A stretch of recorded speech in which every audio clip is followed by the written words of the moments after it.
Welcome back to another episode of Two Down Territory where we've never been more wrong. It's true. Yeah, no, this was a big kick in the gut this week. Week 3 was a very weird week for NFL football, but I've done some thinking, and I think that after this whole experience, this hits in my ego, I'm a better man for it. No, it's good for the soul to just be kicked right in the stomach. Yeah. Um, yeah, no, actually, just to really show how bad we did, Jonathan, why don't you just go over the results of our predictions from last week? So, Let's just jump straight into it. in terms of our point systems, do you want to guess how many points you had last week? Like 4. Right on the money. 4 points. Really?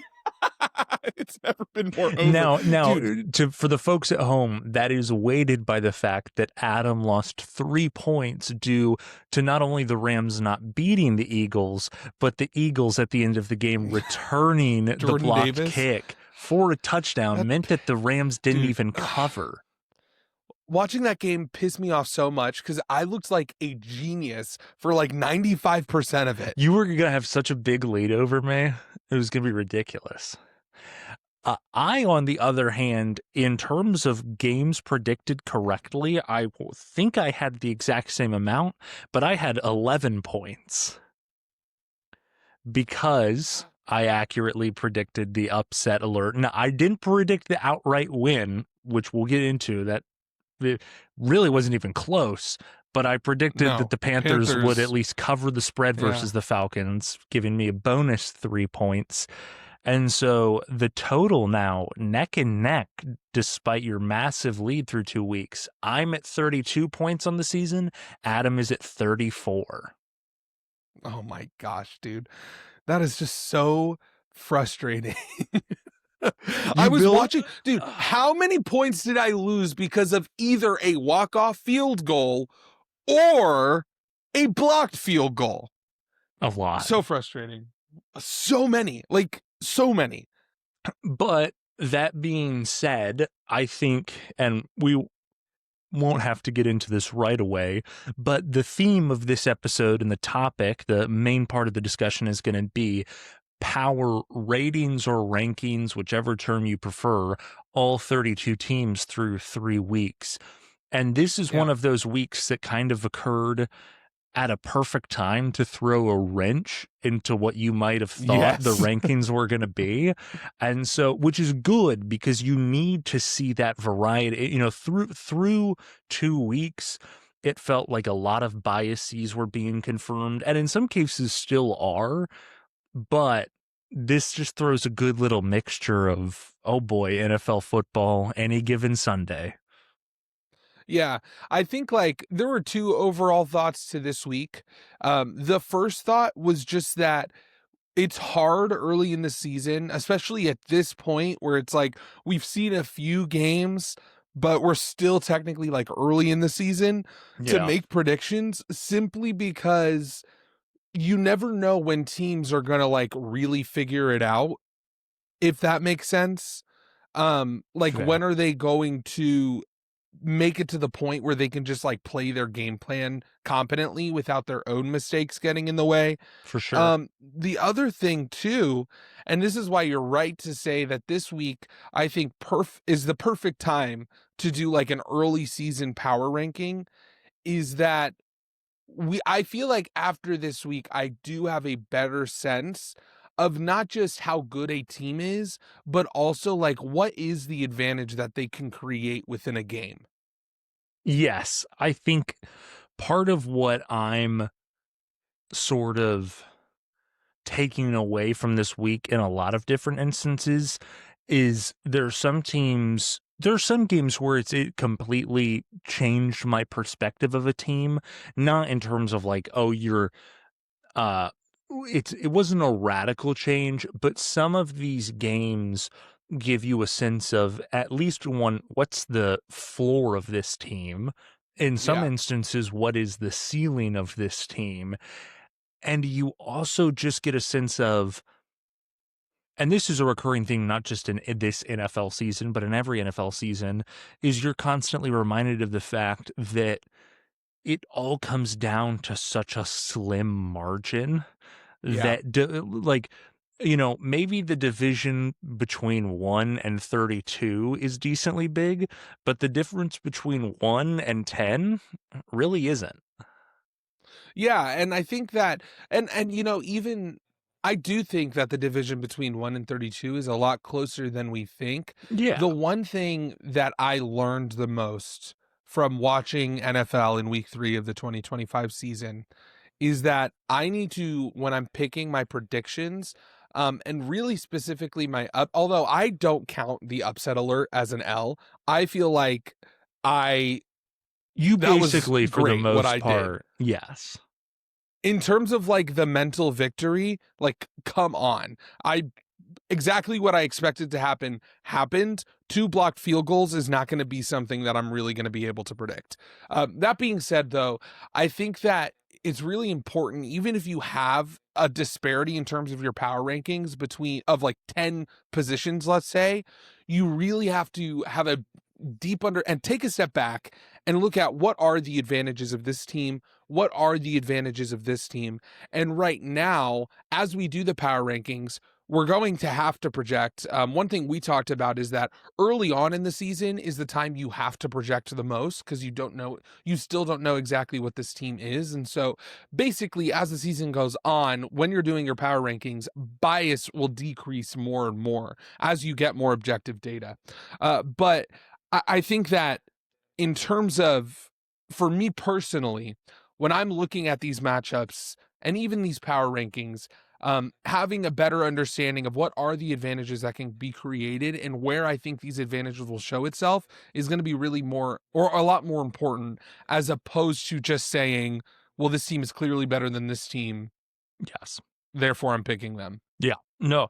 And I think one of the best ways to kind of discuss what we think of these teams in some of the games from this last week is probably just to jump right in to our Yeah. power ratings. So we both Sounds good. independently created our own 1 through 32, and we're just going to kind of go 4 at a time, starting from 32 down, and elaborate on why we made these decisions, because segment by segment, some of this is really tight, obviously. Yeah, for sure. Some of it is really tight. But I think, like, okay, we'll start with 32. I haven't really looked at your power rankings yet. I'd be shocked if we don't have the exact same two. So I'll just go ahead and it looks like we do. The 32 is the Saints, 31 is the Dolphins, 30 is the Jets, 29 is the Giants. Okay. And I do basically agree with you, but I feel like I have what I put on my list is Dolphins and Saints tied for 32. Yeah, I see that. And the Saints are, if you put a gun to my head, worse than the Dolphins, just purely in terms of roster. But I almost feel like the vibes of the Saints are at least have started the rebuild. The Dolphins are in the season that is going to kick off a rebuild, which is a real gut punch of a season to be in. So purely for vibes, I basically have them tied. And then at 30, I have the Titans, and at 29, I have the Giants. Yeah. Yeah, so pretty much the same. We have 3 teams within this bottom 4 that are similar. Giants are in the exact same spot. I have the Jets below them. We can talk a little bit about, the Jets when you get to them. For me, it's just as simple as their passing game, I think, is weak. They have a lot of injuries to that defense. The defense is just not played to the standard that I would expect. And so for right now, they're at 30. That's entirely fair. And I get they played the Chiefs close for a half and took the Cowboys to overtime on the road.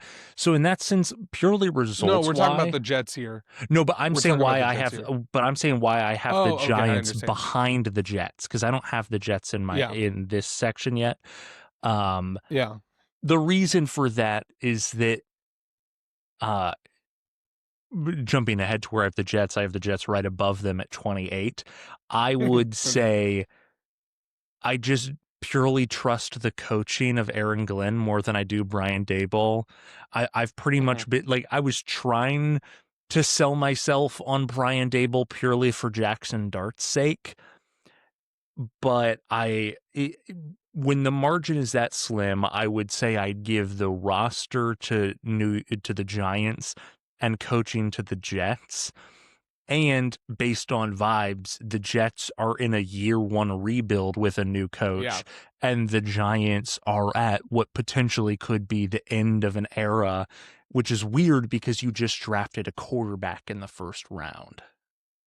Yeah, really grasping at straws. I have the Giants over the Jets. Two Yeah, main reasons. The first one is just I like their young pieces so far, and I like how they performed. fair. And then secondly, and kind of I don't know.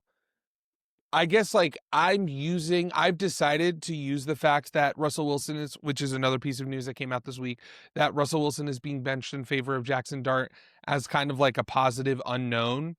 I guess you could say, like, I'm looking at it more optimistically, saying like the Giants see a problem with how Russell Wilson has played, and now because of that, I they get the are reasoning. Yeah. taking a step to address it. But I don't really think there's much to talk about. We talked about the Dolphins a lot. They're in the depths of hell. The Saints, they're doing a rebuild. They should be doing a rebuild, so that's okay. We can move on, I think, to the next four. Yeah. I already said at 28, I have the Jets. 27, the Browns. 26, the Panthers. And 25, very sad for me, the Patriots. Yeah, so for me, I have 28 the Titans, 27 the Raiders, 26 the Falcons, 25 the Panthers. And so looking at kind of the comparison, we can start off by talking about the Titans. We have a two um I guess like a 2 point disparity or two position disparity there. I have the Titans a little bit above the other teams just because, kind of similarly, I think Cam Ward is starting to look better and better every game, and he hasn't fallen into the habits that really could make him like a straight up draft bust quite yet, which is good. The other thing too is I really do like the pieces that they have on that defense, and I think that just provides a little bit higher floor compared to the other teams. But that's really it. Yeah, I can't dispute much of that. I think for me, at a lot of these lower levels, it also came down to coaching and like Brian Callahan. I don't know what that is. And so that's the reason. That's not that Yeah, I'm with big of you. a margin, though. I think, well, obviously you don't know where I have, but I will go ahead and spoil. I have the Raiders much higher than you. So please elaborate on your Oh, Raiders take. yeah. I think that the Raiders are, obviously they're 0 and or 1 and 2. Sorry. Um, and I think that their inability to win in the trenches is pretty much going to destroy any offensive ceiling that they could possibly have. Right now, in terms of run blocking, they're probably the second worst offensive line within the league behind the Bengals. And then right in front of them would probably be the Texans. Um, the point is that they're in the bottom, 30, like bottom like 10% of teams in terms of like their ability to run the ball effectively.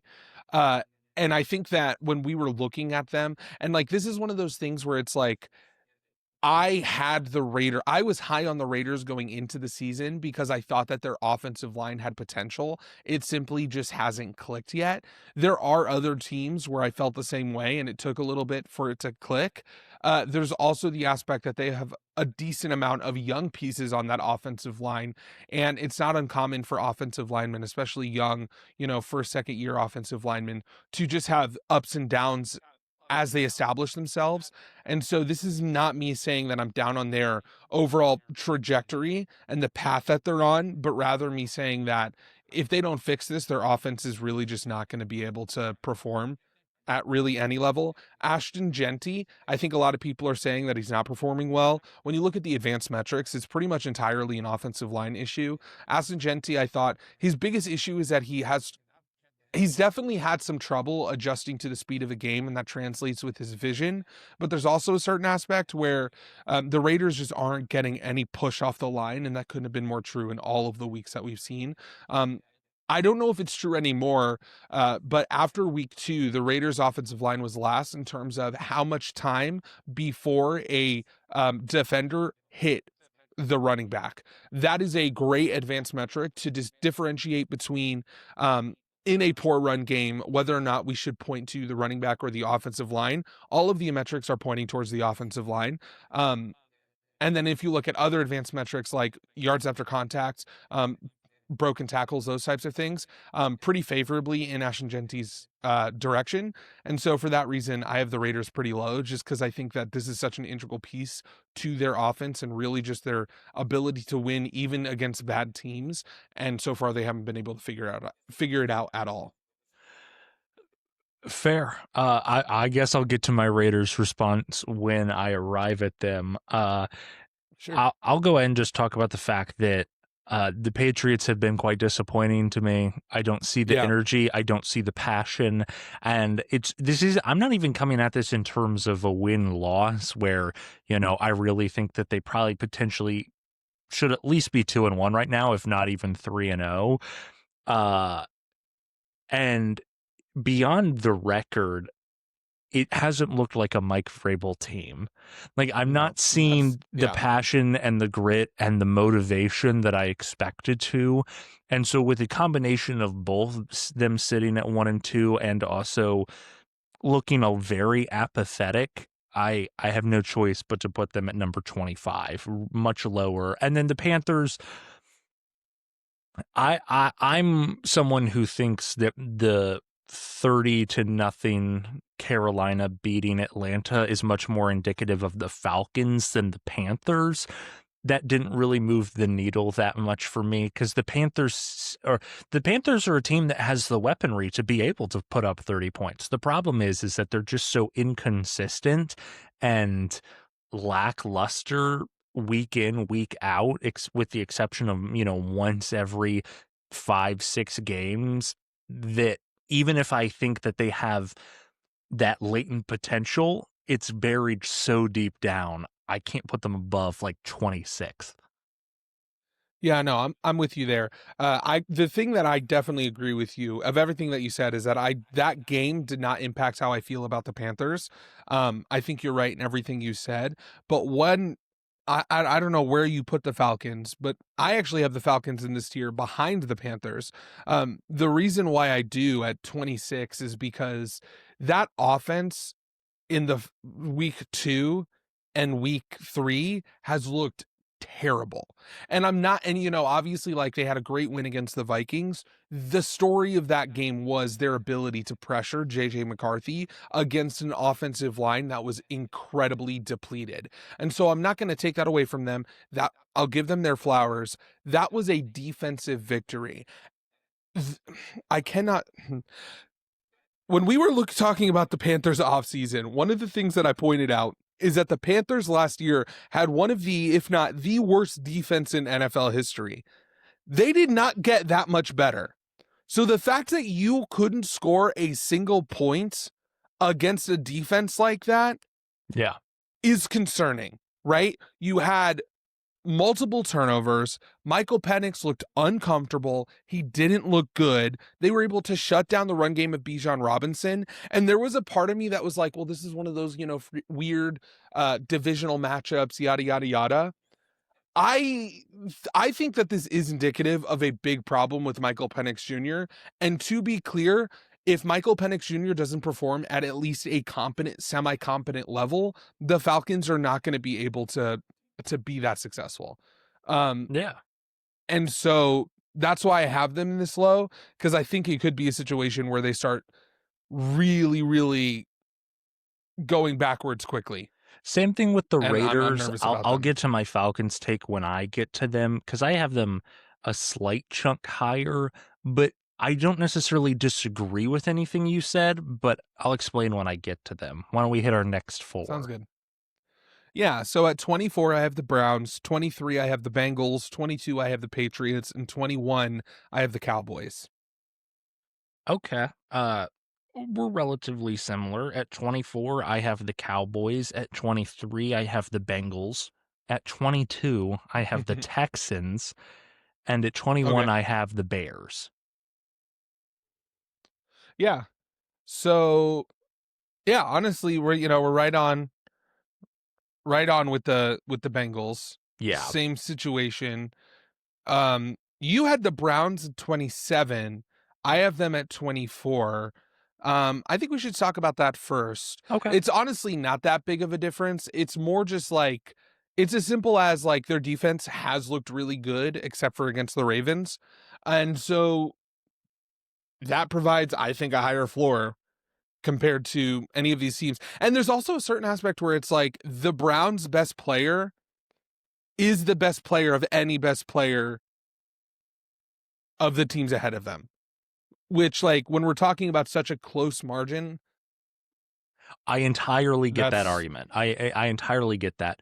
The inverse to that would be is that the Browns might be the only team that could have a defense that is that good, like that will probably end up statistically close to a top 10 defense and still win probably 3 games. yeah, you're right. That's a So, good point. so my point is this is almost a bit of a projection where it's like you can ride the high after beating the Packers, which it was a weird game and it made me iffy about the Packers. We'll talk about that much later on. But Yeah, I like this is a game that the Browns win every season. Like the Browns always win 1 to 2 yeah, of these games per season. So this didn't move the needle enough for me in the long scope of things to think that they will. And this isn't purely a records prediction, obviously. But I don't think that the Browns are going to end up with a better record than the Patriots or the Cowboys or even potentially the Bengals without Joe Burrow. And so yeah. I margins are very close, but that's why I have them a few spots lower than you. Entirely fair. I get it. Do we want to? I think I don't want to make you talk about the Bengals. You know, we know what they are. You've done your Bengals rants before. You can if Well, you the want. one thing I'll just say, yeah, I do actually. I think that this is because I don't know. The Bengals, exactly what I said last week about play calling is kind of, again, just shows to be the big issue. And I think that it's one of those things where it's like Zach Taylor is just not that good at consistently creating a game plan that works but Can his I say second something idea that's is really generally pretty specific? good. I, Yeah, go I ahead. think that like this is very broad, and I'm saying this half sarcastically, but the Bengals should invest in a technology where they can implant the thought into into Zach Taylor's head that every single drive he's starting a bench quarterback that he didn't game plan to play on offense. Like he should approach Yeah, every drive like it's not anything that he game planned for in the week leading up to the game. Whenever he game literally. plans for something, it's terrible. Whenever he's thrust into like, oh, the backup's in, all of a sudden, like his gut seems to be pretty good. He just doesn't really That's follow his what's funny gut. about it. His second idea is generally pretty good, That's what but I'm his saying. first one That's is basically my point. pretty bad. It's one of those things where it's like clearly his philosophy going in. And to be clear, and I want to say this, the reason why it was a blowout is because of the turnovers, right? They had Yeah. 14 points off of turnovers. Overall, like the field position with, the 5 turnovers that we gave up was the big issue. Pick six, multiple, like 3 or 4 That's fumbles. the reason the box I don't score even looks remember. horrific. That's why it looked so bad. The thing is though, is that like basically in the second half, when we had a chance to get back, that first drive that started after the pick six, when Noah Fant fumbled the ball, that drive was indicative of Zach Taylor's second idea, which was working. It's just like, you fumble it and then they return it for a touchdown. And all of a sudden it just snowballs into this game where it's like, all right, let's just like pack our bags. And, at that point, me and my dad switched to a multicast because we were like, this is just ridiculous. Yeah. The point is, though, is that like that game in the first half was a lot closer than people would realize. And the turnover battle is why. So I'm not trying to take away from the Vikings. I thought the Vikings looked great. The one thing I will say, though, and again, it's like Zach Taylor's first idea in this game was we're going to use the run game to establish the pass. Terrible idea. I have no idea why that was his thought. He always ran the ball on first down to the point where it was like it doesn't take an offensive or this genius, masterful defensive NFL coordinator like Brian Flores to be like, oh, they're probably going to run the ball here. And that's kind of where it gets back to what I talked about before, which is like his play calling just puts the offensive line in really crappy situations. The offensive line did not look good, but also this is the team that pressures the quarterback the most. And I get the philosophy we need to establish the run in order to get them out of that heavy set. But that doesn't really make sense when you consider the strengths and weaknesses of the Bengals. I was going to say, if you don't have the personnel. As soon as you apply any shred of context to it, it's like, oh, bad idea. And so it was really frustrating to watch because me and my dad were like, well, I guess they're going to run it here. And everyone knows it. The drunk guy in the nosebleed seats is calling for the run right here. Everyone and their mother knew what was going on. Yeah. It was one of those things where it was just like, I don't understand. And again, this is why it's like, I don't really know what my takeaway is for this game, except for I'm kind of getting to the point where I think that Zach Taylor needs to be fired. This is, believe it or not, I've been a defender of Zach Taylor throughout this whole tenure. And the reason why is because his second idea normally is a good idea.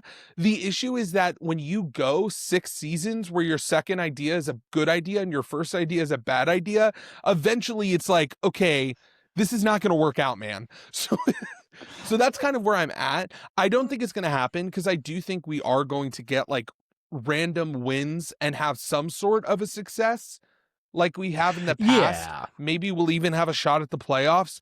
And the fact that Joe Burrow is out is going to be enough of an excuse for the front office to say all right, we'll keep you here. But it's definitely frustrating to watch because it's why are we doing this? Especially when it's everyone knows what the Vikings defensive scheme is going to look like. And it's what I said, we didn't create advantages for Jamar Chase within our offense. Which I don't know why that isn't the first thing you think of. I get it, right? You have a backup quarterback. You want to establish the run, yada, yada, yada. This is the modern NFL. We can use the pass game to establish a run game. Yes. We can make them spread out wide and not fill the box with 20 Especially guys. When you have the best yak wide receiver in the NFL. Yeah. It's one of those things where it's I'm not even that angry about it because it's honestly kind of funny because it's am I missing something? Yeah. Maybe I'm stupid because this seems really obvious and clear to me. Yeah, give it to your best wide receiver and let him get yards. Because the one thing you can't do is not have an effective first down. And this kind of goes back to the history of this Joe Burrow Bengals era, which is especially after the Super Bowl. Because after the Super Bowl, we established ourselves as this deep ball, big play threat. That has completely gone out the window, which is okay. People adapt. 2 high safeties exist. We have other tricks up our sleeve. The NFL we don't in use general them. Adjusted to that between Mahomes and Burrow and Josh Allen. Yeah. And Herbert. Exactly. And so, yeah, no, absolutely. And so it's one of those things where it's okay, cool, we can still create productive offense. Yeah, playing 2 high safeties doesn't mean you have to run the ball. No, it sure doesn't. The strategy of run the ball on first down, get nothing. Well, second down, now we have it's as if we run the strategy without taking into account the previous play. Because the idea is we run first down, make it second and manageable. Now this is a free down where we have the ability to take the deep shot. We try it, it doesn't work.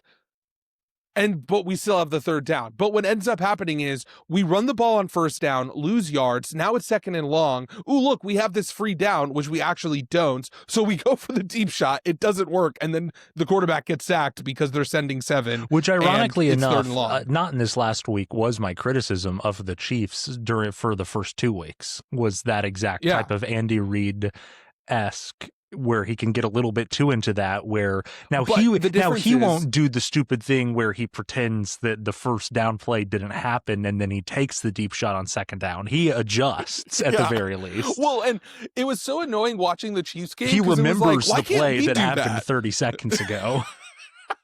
Well, but no, I was like, why can't we do that? Yeah. Like, look at the screens. Oh, look, it's opening up the deep ball.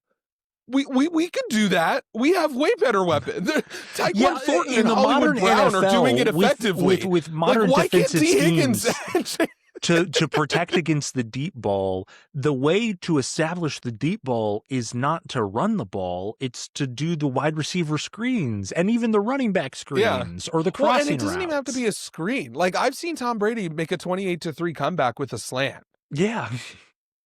Like, can we please, like, I don't know. Again, it's one of those things where it's like, maybe I'm missing something, but whatever. We'll see. And I do think there are going to still be games, we're not going to turn over the ball over like 6 times or whatever every game. There's going to be games where it's like we start off really sucky and then Zach Taylor's going to be like, I have an idea. Let's give it to Jamar Chase. And then we're going to like end up winning or whatever. The silver lining, I know the score didn't look like it. The defense looked incredible. I don't care what anyone says. The young players are developing. Al Golden is doing his job. The defense looked great. We can move on. Okay. So you already kind of talked about the Patriots. Oh, go ahead. I was going to say, I wanted to, I think the last team we can touch on in this segment is the Cowboys, just because there's a slight variety. Sure. I have them at 24. I think you had them at 21. Yeah. I'm not even as concerned with discussing the margins. I mean, we can a little bit. But for me, the Cowboys situation, one is hampered, obviously, by the CD injury that was gruesome. Yeah, absolutely. It was it was bad. Tough watch. Especially as someone who loves CD Lamb as much as I do. I just love him. Yeah.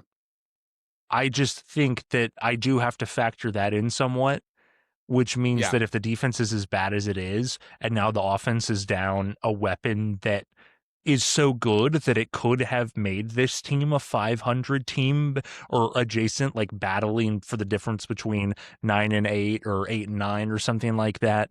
And now with this defense, the offense will still be average, but an average offense with this defense is going 7-10 or 6-11. Yeah, I'm right there with you. I am, and I think the disparity is just because like I don't hold it against the Cowboys as much. For me, this was more about the Bears than the Cowboys. Fair. The Cowboys just looked, their defense just wasn't as good as like they're just not as good. And we'll talk about it with the Bears, but I think that this was really exciting for me as, someone who's holding Bear stock, who thinks that their long-term future looks good. That's fair. And I think for me, I saw this as more of a Cowboys indicative than a Bears indicative. So that's just a perception thing. And we'll find like that question will be answered later in the season. It's just where we're at right now. That's where. Yeah. Okay, well, and to be clear, I'm just going to start. I know I did last time. At 20, I have the Bears. 19, I have the Texans. 18, the Cardinals. 17, the 49ers.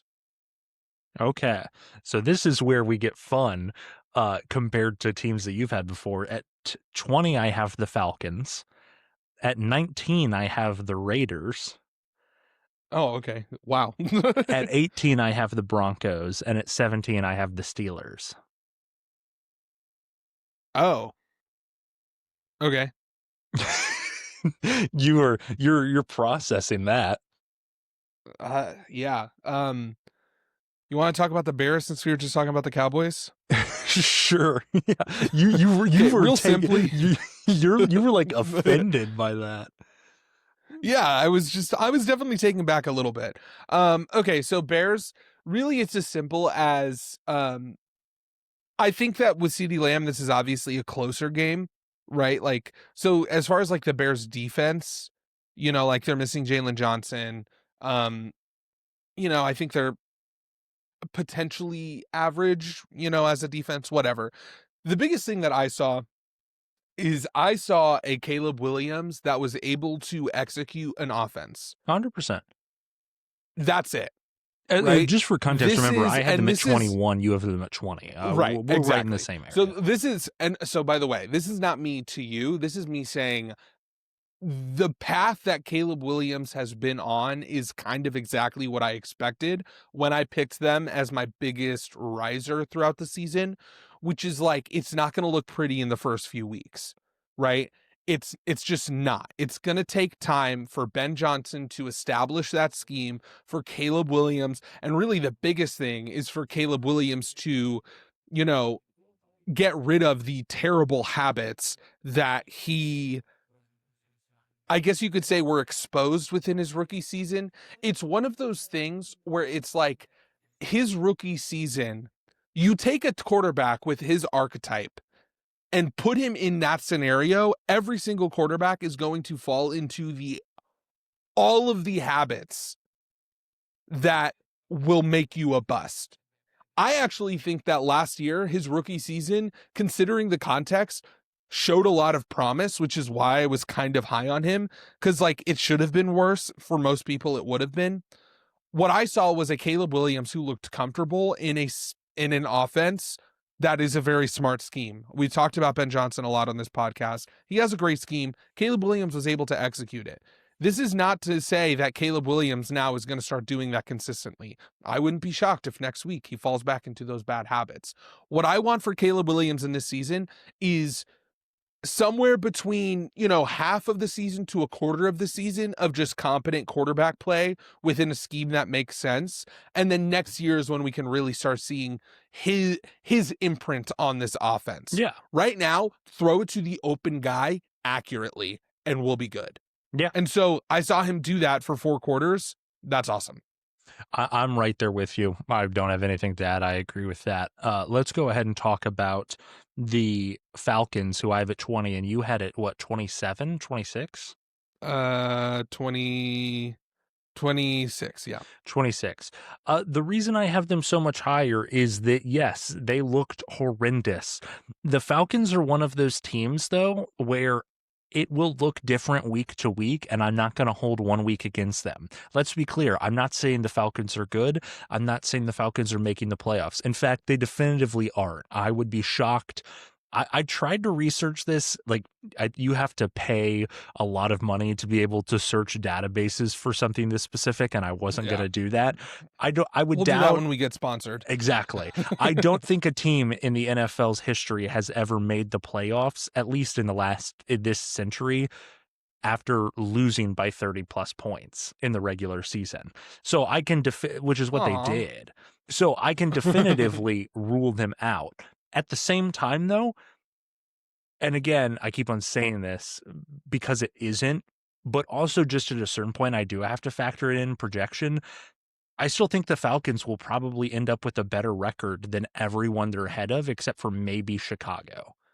Like, the Falcons are still probably going to win at least 7 games, if not 8, because they have that talented offense. The defense has been, but I know what you're saying. The offense, it runs through Michael Penix, which is fair, but also when you have Bijan Robinson to hold it down, like, that actually is a running back where you can use the run to open the pass, even in the modern NFL. You know what I mean? For sure. And Bijan can also just take a ball off a screenplay 80 yards. Like, he'll probably do that, once every 2 to 3 games. And maybe not 80 yards, but like 50, 60 yards. And so when you have those types of a player that can make those types of swing plays, plus just general offensive talent, I think that the Falcons will be in that same position where they finish second in the division, and it may be worse record. It could be a 7-10. Still wouldn't shock me if it's like 8-9 and they're, knocking on the door. I definitely think that their division helps in terms of like what their overall record is, which is why I guess you could suppose. say like that wasn't inherently a factor. Like, I think that, one record, even if they're the same, is different depending on the Very true. context. And so again, I've said my piece with the Falcons. It's more like I understand that they have those weapons. Even with those weapons, and the Vikings have a great defense, they weren't able to get into the red zone. 4 times when they made it. And then last week, again, not putting up any points in an NFL game is really difficult. That Yeah. like rarely happens. And so it's one of those things where it's like it showed me a floor that scares me enough to kind of put them down. I wouldn't be shocked if, in 4 or 5 weeks or whatever, when we do another power rankings, they're in the similar range to where you have them. Yeah. Um, then the next one is the Raiders. I have them all the way up at 19. My argument for this is quite simply the fact that even if I don't have much evidence to back it up on the field yet, I have Pete Carroll. I have an at least average, if not above average quarterback in Geno Smith. And I have a young, still learning the game, but immensely talented running back in Ashton Genty. And so I get it. The offensive line play has been really bad, but I just think that this is a team that even with a bad offensive line, I don't think you want to play the Raiders.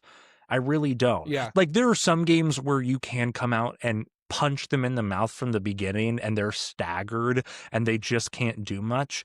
But they're one of those teams where if you aren't able to punch them in the mouth right away, they can be right there in with you. And so their record might be worse than some of the teams that I have behind them. But I just think this roster is playing worse than the sum of its parts right now. And I don't Yeah. think that will Sure. remain the case for the entire season. Yeah, I just quite simply disagree. I don't think that the Raiders stand a chance, and I think that they could be fighting for the number 1 pick if their offensive line doesn't figure it out. Really? I don't care about Pete Carroll or Geno Smith or any of their weapons. The offensive line is fundamental to this team to establishing that run game, and if they can't do it, they're kind of cooked. Speaking of offensive line, I did a little thought of experiment that I'm going to be adding to every week to really push this agenda that I've been creating on this podcast. I want to be known as the person who uses the O-line the most in terms of understanding NFL football. So for the first little aspect of this, I did a comparison between the last 2 or 10 MVPs and O-line rankings according to PFF.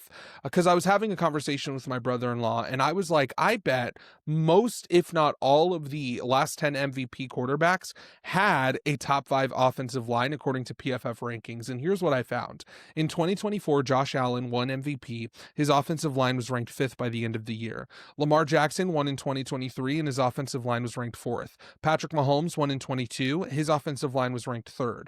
In 2021, it was Aaron Rodgers. His offensive line, and to be clear, this is the worst ranked offensive line, it was 14th. The reason it was 14th is because of 2 reasons. Bakhtiari and Elgin Jenkins both were injured. Those are the 2 best offensive linemen that they had on that time. It significantly decreased their ranking. When you look at the advanced stats, they were incredible. In 2020, it was Aaron Rodgers again. His offensive line was ranked 2nd. It was the same unit between 2021 and 2020. The difference is that the offensive line was more injured the next season. Their offensive line was great. In 2019, it was Lamar Jackson, and his offensive line was ranked 2nd. In 2018, it was Patrick Mahomes. His offensive line ended up ranked 13th for very similar reasons. There were a lot of injuries, specifically Mitchell Schwartz. In 2017, it was Tom Brady. His offensive line was ranked 3rd. 2016, Matt Ryan. His offensive line was ranked 6th. And 2015, Cam Newton. His offensive line was ranked 2nd. The point that I'm making is in the last 10 years, with this modern NFL offense that we've seen, you cannot win MVP without a really, really good offensive line. Mm-hmm. And I know this is like a complete side tangent, and it might seem obvious to a lot of people, but I think that when you look at the numbers, you begin to realize, like, wow, at least to me, like this is very shocking to me to actually like look at the data and be able to understand this correlation. Especially because I guess like there were like, especially with like the Lamar Jackson, the Cam Newton MVP, like there's a part of me that thinks like, well, maybe, the bad or the lack of offensive line success can be mitigated by the mobility of that quarterback. Mm-hmm. Did not end up being the case. It was kind of the opposite. In fact, like the years where Lamar Jackson had a top 5 offensive line are the years that he won MVP. I'm not saying that there's a causal link there. I don't think there's enough data to pick it up. There's definitely correlation that makes you go, huh. And so when I'm doing these power rankings, I'm looking at the offensive line a lot. That's entirely fair. I won't protest that. You are the offensive line connoisseur. I'm going to quickly talk about the Broncos because if you want to go Sounds and good. spoil, where do you have the Broncos at? I have them quite a bit higher. I have them at 11. Okay, so I have them at 18. Excuse me. I was like, oh. The Broncos for me at 18. This is one of those teams where from like 12 to 18, it's a real big toss up. And so the tiebreaker, it's not the same across these. The tiebreaker for this one is purely the vibes of being 1 and 2 at the start of this season and how poor Bo Nix has looked. The Broncos are probably better than some of the teams in front of them, both purely in roster standpoint and how we'll think of them at the end of the season. But I had to, somewhat biasedly for sure, confirmation bias, punish them a little bit in my rankings for how they were perceived coming into the season. Yeah. No, I think that's totally fair. I'll talk about the Broncos when we get there. Let's think. So Texans, where did you have them again? I had the Texans down all the way at 22. Yeah, I had them at 19, so it actually isn't that big of a difference. You can guess why why we have them so low. Yes.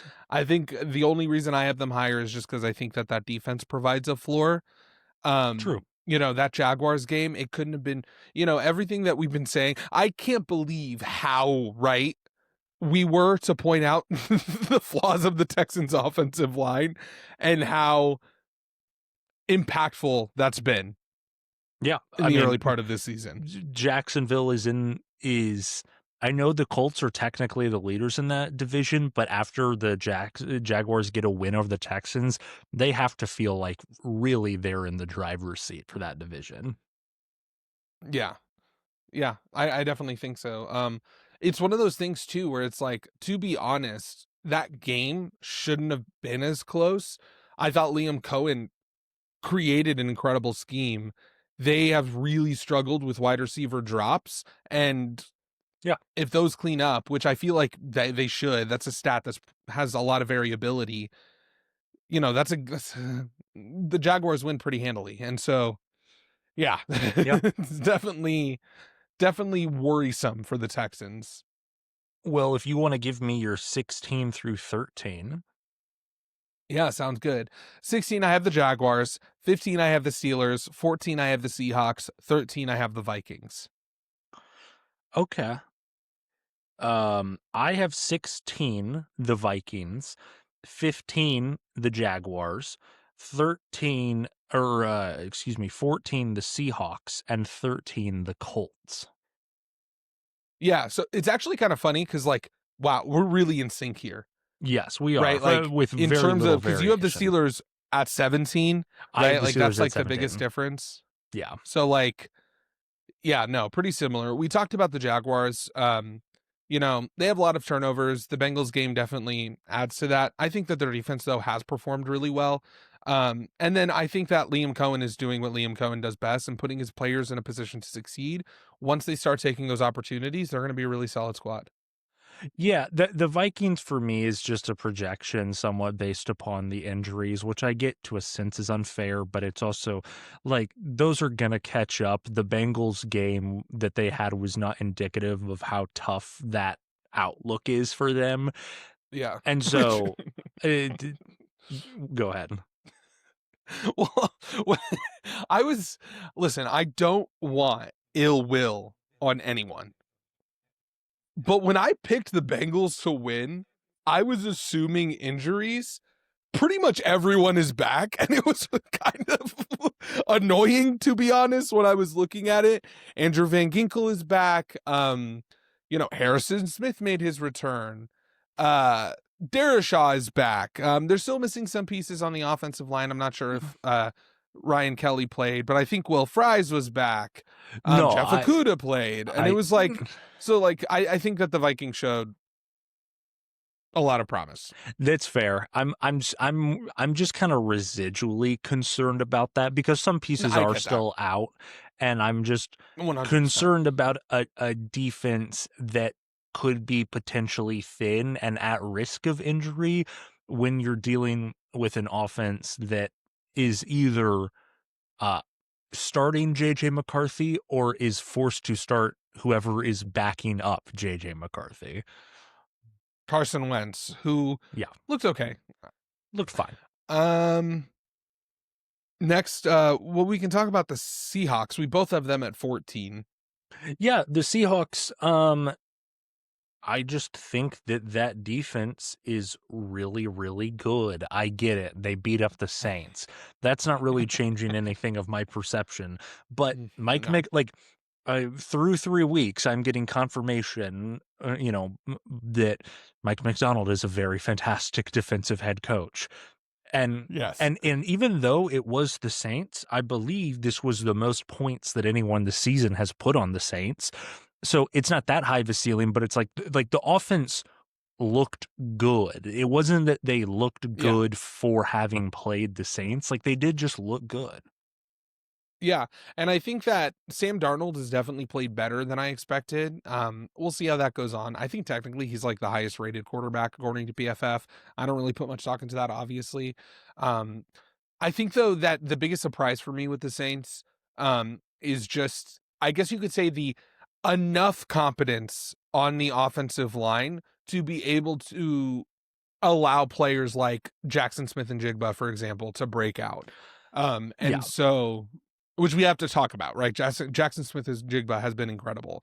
Really, really incredible as a playmaker, as a route runner, everything that you would want from your young wide receiver. Definitely seems like the Seattle's moves made in the offseason are starting to pan out. We'll see how the season goes on. I like where the Seahawks are at. I think that they really have a good direction going. Yeah, they looked good enough to. I would not have expected through 3 weeks for me to have them in an above average position. It's not that I would have Yeah. expected them to be that much lower, but I would have been thinking more in like the 18, 19 range than 14. So good for Yeah. good for them. Okay, now we have the Steelers we can talk about. We both have them in a similar range. What are your thoughts on the Steelers? The Steelers for me I know what the ceiling of Aaron Rodgers is, and the defense has not looked as good as I thought, and I'm not going to Yeah. fall for the trick of having played a Patriots team that is looking far more anemic than I expected them to. Maybe that's my fault for projecting less anemic offense from the Patriots, but so I'm not going to put too much stock into that. And as a result of that, if I know the ceiling of Aaron Rodgers and I think the defense has slightly regressed from previous seasons, I don't think it's that ridiculous to have them basically at league average 17, so, Yeah, no. technically I feel below. like the Steelers, right. I have the Steelers at 15. So if we're talking about like an average, we're both right in that range. Um, I just feel like that's what they are. They have an average defense, or sorry, an average offense with an average quarterback, and the head coach that has defined mediocrity in the NFL within the last like 10 years. So that's where they get. That's where they're put. Yeah, we That was can. really negative sounding. I That, didn't mean to sound that that. was When you aggressive. add context, I actually have a very positive view of Mike Tomlin, but whatever. I'm assuming that you don't have that much difference in the Colts. So if you just want to give I your have them at 12. okay, Where do you have them? I had them at 13. So we can just talk about them Yeah. with the next set. Yeah. So I'll just go for it then. At number 12, I have the Colts, 11 the Broncos, 10 the Commanders, 9 the Chiefs. Okay, relatively similar minus the Broncos. At 12, I have the Cardinals, decently higher than you, I Okay. think. 11 Yeah. the 49ers, 10 the Oh, way higher. Commanders, Yeah. 9 the Ravens. Okay. Okay, cool. So let's start off by talking about the Cardinals and 49ers, because I had them quite a bit lower. I had the 49ers at 17 and the Cardinals at 18. Okay. I think I'm just higher on the NFC West in general in terms of the quality of play, Probably. where it's like, yeah, I'm at the point where I'm starting to get a little bit concerned about the Arizona offense relative to the pieces that they have, but I cannot Yeah. overstate how much of a defensive improvement that they've had. Like it's Yeah, kind for of sure. ridiculous. Like in terms of a unit improving defensively, from the previous season, Arizona's got to be in the discussion of top 3 in the NFL. And so, so part of that is the projection that the offense will pick up. But it's also one of those things of you lost a really close divisional game on the road against in a division that I don't know. Could it I mean, it as good as the NFC North? Probably not, but I don't know. I consider those divisions pretty good. Like the Well, and Rams, it's definitely not better than 49ers. the AFC West. Sorry, I was talking about in the conference.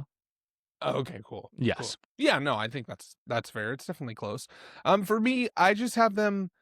There's a couple of reasons why I have them where I have them. One of the bigger ones with the 49ers specifically, the injuries are just concerning.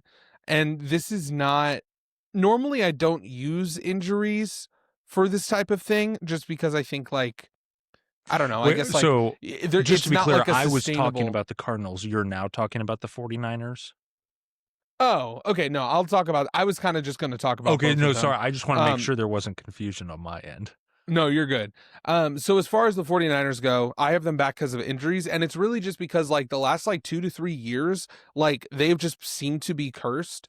And so like again, I don't use injuries within this just because like I think that there's just a randomness to it that you can't account for. But there's been enough for me to be like, this is kind of weird. I'm nervous about it. As far as the Cardinals, it really is just like the lack of production on that offense. James Conner is probably out for the season, which I think is really impactful. So that's why I have him so low.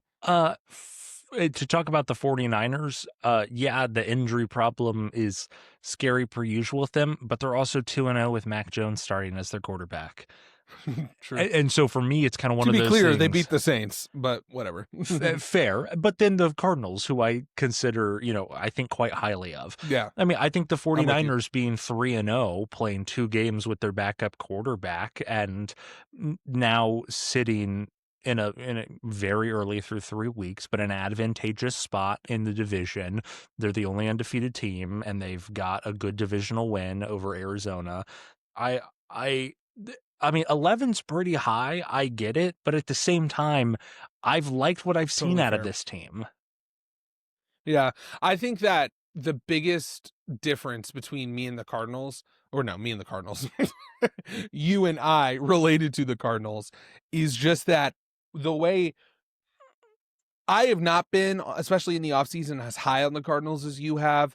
I've seen the vision that you've laid out, but it's one of those things where it's like they have to prove it to me first, where you already had this a little bit like this preconceived bias.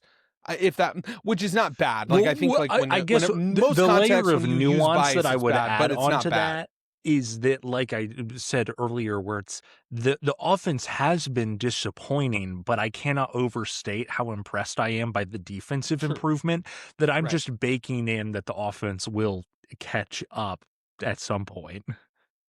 Yeah, and then you have the Chiefs right here, right? Because I have them at 9, I so we uh can talk about them in the next tier. I have them at 8. Yeah. Okay. I think the last thing we need to talk about real quickly is the Broncos. Obviously, I've been high on the Broncos, and I've loved how their defense has played That's fair. this entire season. Bo Nix has really struggled. There's just a part. It's just hard for me to believe because, to be clear, their offensive line has been incredible. Garrett Bowles hasn't let up a pressure. Right, their offensive line has looked good. It's just hard for me to imagine that a Sean Payton offensive scheme with that good of an offensive line that Bo Nix can't figure it out in time. And so it's like, this is me just like holding on to hope. If it's true that Bo Nix can't figure it out, then, you know, Bo Nix is not who I thought it was, who I thought he was, which, to be clear, is not saying much because I didn't really think that highly of him. Yeah, and you've made your point on the Broncos before where it's like you weren't baking in some Bo Nix jump. You were just expecting No. competence from the last season. And my argument with the Broncos is that I expected a regression from last season with Bo Nix. So we're not like we our takes on the Broncos were widely different, but it wasn't because we had some drastically huge difference of opinion in Bo No. Nix. No. No. Okay, so then actually one more team we need to talk about is the Colts, right? We have Yeah. them very similarly. You have them at 13. I have them at 12. I think that us both having them this high shows the amount of respect, right, that we're showing this Yeah. little 3-0 run that they have. I can't disrespect 3-0, even though it's against inferior play. The offense has looked really good. There's almost not much for Really me to good. say other than it's like, yeah, they've earned this spot and they have the chance to keep it going. They've put themselves in a position where the playoffs are a real viability. There's also the world in which this is an entirely mirage and it's a 3-week version of the Saints 2-week run last season. Yeah, I think that my thing with the Colts, and really what I'm realizing is that the style of play that they're putting on the field that is leading to victory is very sustainable. Their offensive line has looked great. It's been great in the past, and it's looked really, really good. Jonathan Taylor is an elite running back.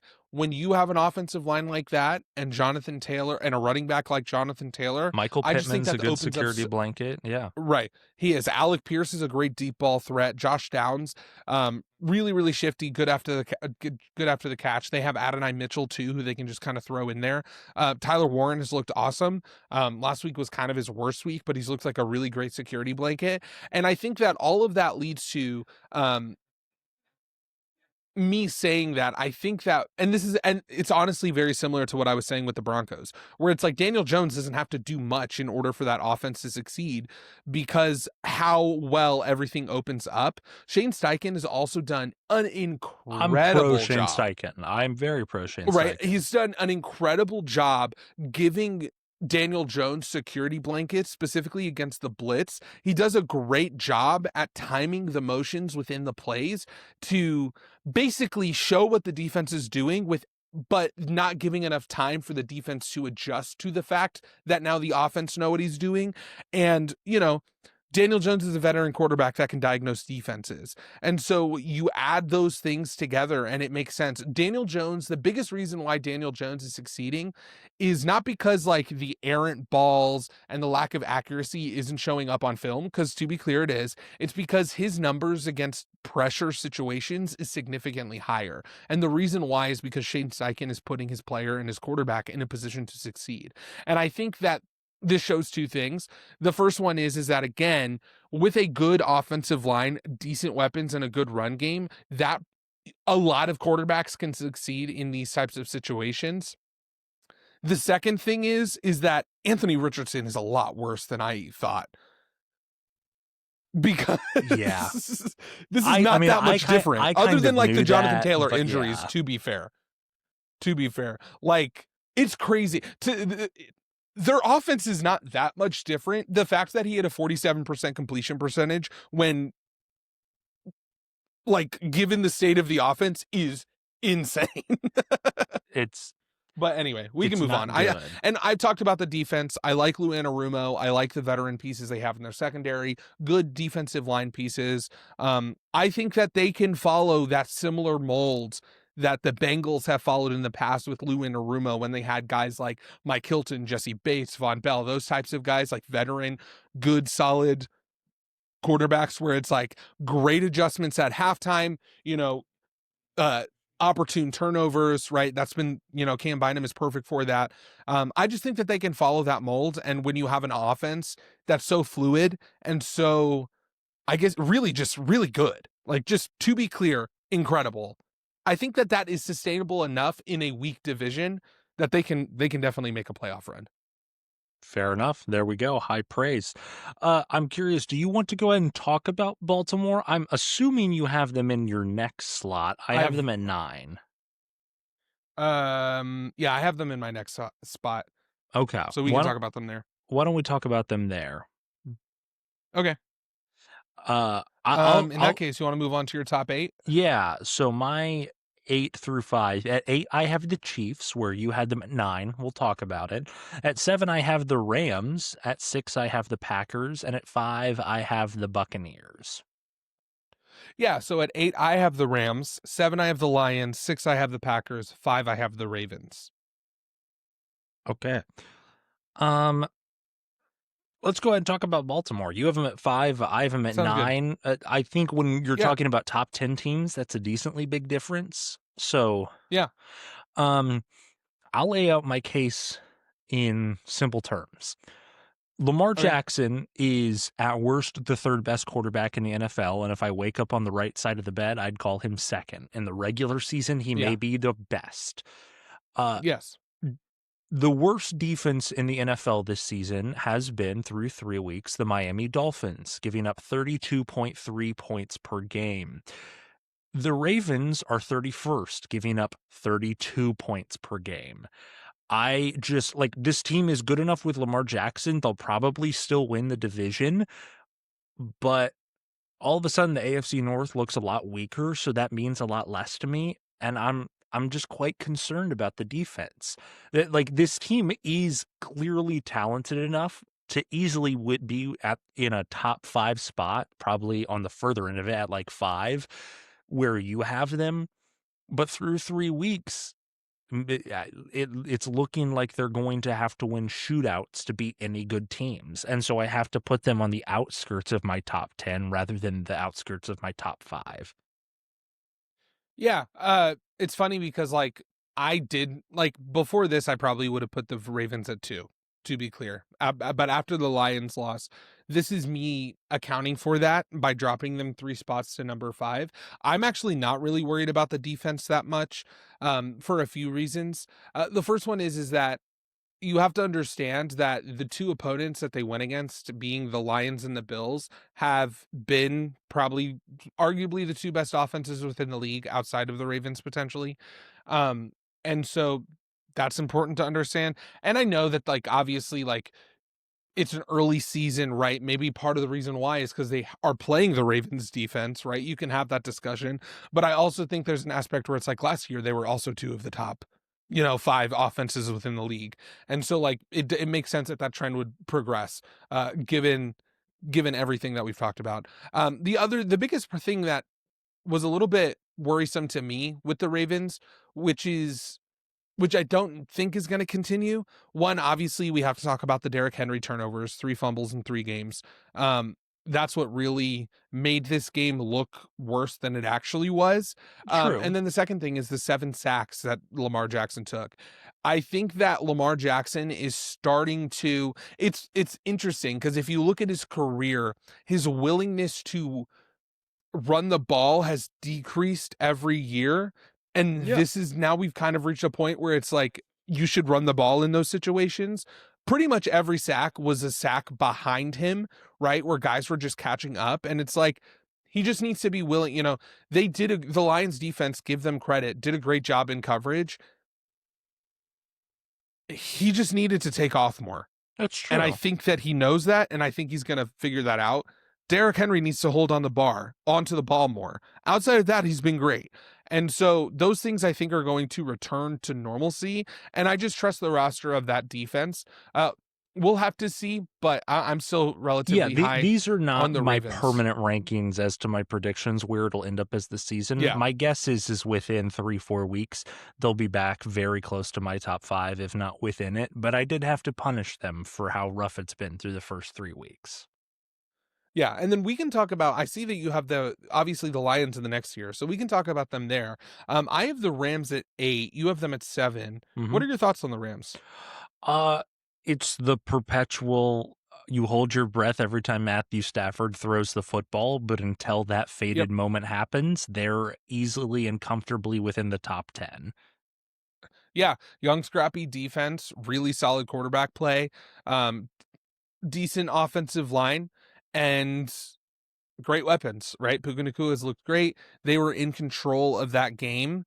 Um, I think that the biggest issue that they had, the reason why they lost, is their lack of adjustment to play zone against the Eagles, especially near the end of the game. They established that lead by being able to pressure Jalen Hurts. Eventually, they adjusted. Jalen Hurts was able to beat that primarily by using AJ Brown. As soon as they made that adjustment, you have to switch to zone. It's been something that has been effective against AJ Brown and this Eagles offense. Um, they just didn't make that adjustment. And Your I think if they did, they won the analysis game. is not incorrect. At the same time, maybe this is, data analysis. The reason they lost the game is special teams. They had 2 blocked field Well, goals. No, obviously, I know what you mean, obviously, but like so yeah, like your analysis is not incorrect whatsoever.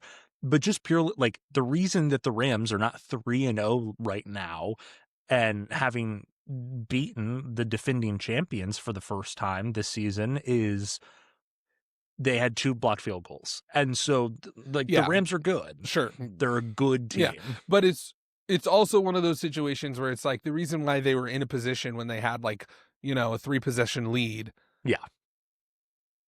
is because the Eagles made adjustments. The Rams didn't adjust to it. They should have. If they did, I'm sure it would have worked out way better, and they wouldn't have needed the field goals to win the game in the first place. True. True. Let's go and talk about the Chiefs. I have them at 8. You had them at 9. Basically the same. Yeah. I'm punishing them for their record being 1-2 at the same time. They have the chance to prove that they're really fine. They're more likely than not getting Xavier Worthy back this week, and they get a chance to play Baltimore. If they win that game, Yeah. that assuades pretty much everything. Whatever you have to say about the Chiefs, I'm sure I don't disagree with it. Probably, if you want to go ahead and lay it on me. So with the Chiefs, I'm kind of scared, to be honest. It's the defense was what scared me at first. That's completely turned around. Think the defense looks great. I am scared because their offensive line has looked bad. Yeah, but the thing for me is the offensive line, especially in the tackles, has not been great for the last close to 3 years. True, but not this bad. I think that when I'm watching this, and I think the advanced metrics proves it, that the offensive line is worse than it's really been with Patrick Mahomes. And I know that's hard to believe because of last year. I'm saying as a unit, there is an issue here with communication. Josh Simmons has looked good in pass pro, looked terrible against the wrong run. Kingsley Suamataia just looked bad, period. Jawan Taylor looked bad, period. I just think that as a whole, there are more flaws with this offensive line than there were in the past. And I think that if we look at Patrick Mahomes' career, he's been able to, I guess, if you were to isolate the problems with the offenses in the past, it's been a lack of weaponry and a bad offensive line. One of those things has been able to, I guess you could say, be eliminated by the play of Patrick Mahomes and the scheming of Andy Reid. One of them hasn't. And so the reason why I'm scared is because of the standard that the Chiefs have set in the last, decade or whatever, as long as Patrick Mahomes has been there.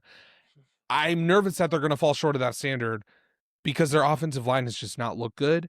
And I don't know if there's necessarily because there are other teams where it's okay, well, we know that these guys are successful in the past. We can see some sort of setup communication. It takes a while, right? For young offensive linemen to figure out the game. It's not going to take a week to week basis. It takes seasons. Again, Josh Simmons, I'm really high on him. I think that he will be the left tackle of the future for the Chiefs. He still has issues. Kingsley Suamataia has looked bad. Jawan Taylor needs to be benched. That worries me. Even against the Giants, I felt I know that they're missing their weapons. I'm not as confident that it would look significantly different with those weapons in place. Is how I'll put it. I'm more confident because I think that Mahomes will have way more of a middle option between the wide receiver screen or, checking into the run or the deep ball. Like Rashee Rice is going to allow middle crossing routes and slants and quick releases that he's not being afforded right now. And I also think that Yeah. Mahomes this season through the first 3 weeks, maybe it's counteracting some of my opinion, like maybe it's slanting my opinion of the offensive line as thinking it's not as bad as last year, which I still hold. Like it was pretty bad last year in the tackles. Like through the first 14 weeks, every single sack that the Chiefs gave up, which was the league leading amount of sacks, was from the left or the right tackle. No guard or Mhm. center let up a sack. It was more so. Maybe I think of it as less worse because I don't know where the damage is coming from, as I did last season, where it's like I know either Jawan Taylor or Kingsley Suamataia gave up the sack. Um, Mahomes has looked more escapable in the pocket. Mahomes has been much more I agree. elusive, and I agree. Mahomes rolling out of the pocket has looked better than 100%.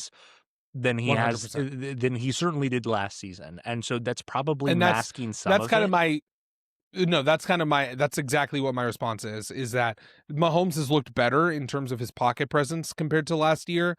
And so that's masking up a lot of the sacks that, like sacks is just not, in my opinion, that good of a measure I get it. inherently because like I just think Patrick Mahomes is doing better there. The issue is that, and again, you've talked about this with the run game, that's obviously concerning.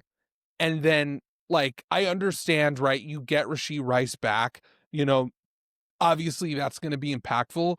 What I'm nervous about is the fact that you get Rashee Rice back. It's probably going to take a week or two if we're being optimistic before he gets into his rhythm. Probably going to take longer. It's been like a year and a half. I mean, fair. And I think that so it's just like, I just don't, again, and this just might be a difference in philosophy. I don't think that a team with an offensive line that bad can win a Super Bowl. And that's the standard. I get that. I don't even necessarily disagree with that analysis. As you remember, I didn't pick them to win the Super Bowl this year. True. But we also have the difference between 8 and 9. But my point is like, Right. but my point is simply, I think you're somewhat talking about them like they're at, going to be like 10 and 7. And it's like, I still think 11 and 6, 12 and 5 is on the table for this team. Yeah, I wouldn't be shocked if they were 10-7 by the end of the year. Fair. Let's go ahead and talk about the Packers. I have them at 6. I have them at 6 as well. Probably would have had them around number 4, if not number 3. Yeah, true. And the Browns loss is a stinger. It proves that this team is subject to the same thing they've been subject to for the last few seasons. At the same time, the wide receiver core is still generally going to improve. The defense is great per usual. This is a team that's going to hover throughout the season in power rankings somewhere between 4 and 8. Yeah, absolutely. I think that all this showed was exactly what we talked about when we were previewing the Packers after the Micah Parsons trade. Yeah. Which is that they have a great defense. What's going to hold them back is their offense. That's what happens. Yeah. Let's go ahead and I'm assuming, obviously I have Tampa Bay at 5. Why don't you go ahead and give me your top 4? I have Chargers at 4, Buccaneers at 3, Eagles at 2, Bills at 1. Okay. I have the Lions at 4, which is decently higher than you had. You had them at 7. Yeah. Okay. I have the Lions at 4, the Chargers at 3, the Eagles at 2, and the Bills at 1. So let's go and talk about the Lions, because that's probably the biggest difference here. I don't know. I just think that after looking shaken and sluggish on the road in week 1, this team has proved what you've been saying across the offseason. I've never been more right. and you can, take your flowers for that. But I I also will. predicted them to make the Super Bowl, if you remember. Oh, all right, pal. You were crapping your pants after week 1. I was. I was panicking. But no, the Lions have stabilized. The coordinators are clearly not as much of an issue as made out to be. And the offensive line has stabilized. The Lions are good. They're a good team. Is this a team that's going to win the Super Bowl? No, I didn't predict them to win the Super Bowl. And so this team has a ceiling, but it's a very high ceiling. Yeah, I think that the Lions, and here I am talking about the offensive line. The offensive line went from looking bad to, in the span of 2 weeks, looking great. Their run game was incredible against the Ravens. And I think it just kind of goes to show that they can pretty much establish that against most teams. Christian Mahogany took incredible steps forward. Tate Ratledge took incredible steps forward. Obviously, their tackles were solid as usual in Sewell and Decker. It's just one of those things where it's like, I don't have them as high just simply because I need to see a little bit more. Fair. But I've been on Entirely it fair. from the start. Their season is going to be defined by the changes in their offensive line. I was optimistic about it at the beginning of the season. After week 1, I was less optimistic. After week 2, I didn't really care because they were playing the Bears. And now this is really, really showing me that they have the potential to be this top-end offensive line, which with the weapons that they have is going to be incredible. Jared Goff is a competent quarterback that with good weapons, good offensive line, and a good scheme, which the Lions have, he can lead a team to a Super Bowl. I know that because he's done it before. And so Jared Goff looked great against the Ravens. Really, really clutch plays, really, really accurate balls, making the right decision. And, his job is a lot easier when you have such a dominant run game and incredible tandem, with Sonic and Knuckles. And so, I think that I'm just not as reactionary to the Lions' success just because I do think that there's still some variability within the offensive line that could show them problems in the future. But I wouldn't be shocked if in 4 weeks or whatever, when we do these power rankings again, they're in my top 4. Yeah. On Tampa Bay, I have them at 5. You had them at 4, right? I had them at 3. Or at 3, yeah. The reason I didn't have them in my top 3 was pretty simple. The offense has been a bit sketchy, but that's about it. I still am a believer in the clutchness of Baker Mayfield. He's already shown that multiple times in this season. And I mean, he's just a dog. It's kind of hard to talk about. And almost so awesome. Balancing that out, not entirely balancing it out, again, why I don't have them all the way in my top 3. Is that the defense has looked quite good. And so, the Buccaneers are certainly a top 5 team. Yeah, and Ime Ibuka looks like the offensive rookie of the year. Shut up. Sorry. I had to get you for one of those because you always get on me for stuttering. I really You hit him with the full and amendment Ibuka. I mean Ibuka. He's looked great right now. He's probably the leader for offensive rookie of the year. Honestly, me having the Buccaneers over the Chargers is just my bias at the beginning of the season. I'm aware. On the Chargers, clearly you've still mostly conceded that to me. Oh, yeah, absolutely. Well, again, they have shown, and again, it's one of those things where it's like, I will openly admit why I'm wrong, but I feel pretty good about me being wrong because my whole thing was just if you have a head coach and an offensive coordinator whose philosophy is to maximize an aspect of your offense that doesn't include your best player, that's an issue and will provide a floor for a playoff berth, but probably won't provide a ceiling to be a contender. They changed the entire philosophy and history of a Jim Harbaugh team over the last 20 years of his coaching career. That's not something that I'm just going to predict to happen. I'm glad it did. Justin Herbert looks great. Offensive line looks great. Defense looks great. They're an incredible team. They are contenders. They're favorites to win the AFC West. Yeah, I mean, they have a 2.5 game lead over the AFC West through 3 weeks, which is insane. Every other team is 1-2, and they've beaten all 3 of the teams in their division. Yeah. They literally have a 2.5 game lead in the division. It's I don't think that there's a single team in the league that has more than a 1-game I lead don't in their think so. division. And so, Yeah. yeah, I mean, the Chargers are in the driver's seat. I wouldn't rule the Chiefs out. They still have to play the Chiefs again, and it's a long season, but the Chargers should be ecstatic through the first 3 weeks. Absolutely. Uh, And good on Greg Roman, by the way. Good on Greg Roman. Yes. Great on Greg Roman, right? Like, he's established an offense. Quentin Johnson looks incredible. He figured out how to catch the ball. Ladd McConkey is who we thought Ladd McConkey is. They have enough weapons. Their run game is good enough. They have done a complete 180 on terms of their offensive philosophy. It is the right move and is proving to be the case. And Control Shout out Alt to the Delete Chargers. is insane. Oh, he's a dog. So we lined up at 1 and 2. I'm interested. I think is part of this, because I legitimately believe this, and so I legitimately believe that the Bills are better than the Eagles. I'm a little bit interested. I think that you, if you were looking at this from your perspective, would actually have the Eagles won. You just hate the Eagles for the tush push right now. Maybe no, I have real concerns about the Eagles. Okay, I do too. This is one of those things where it's like the Eagles, basically they won the Super Bowl last year and they're 3-0. So they can't be less than 2. Realistically, they mind. probably shouldn't be less than 1, but I think we thus agree.